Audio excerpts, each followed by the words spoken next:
Hello everyone, welcome back to my channel. This is Maupriya.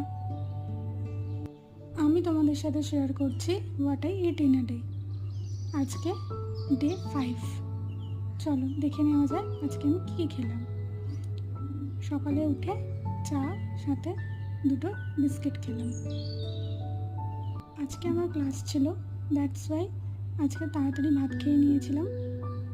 আজকে ছিল ভাত, লাউ শাক আর ঝিঙে আলু পোস্ত আর আম। সে তো টিফিন নিয়ে যাই, তো সেদিন ছিল আলু শসা আর ছোলা লেবু দিয়ে একটা মাখা মতো।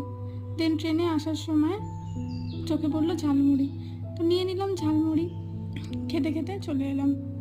রাতে ফিরতে একটু দেরি হয়ে গেছিলো, তো এসে একেবারে ডিনার কমপ্লিট করলাম পরোটা আর পনিরের তরকারি দিয়ে। ভিডিওটা কেমন লাগলো অবশ্যই জানিও এবং লাইক, কমেন্ট, শেয়ার, সাবস্ক্রাইব করে দিও।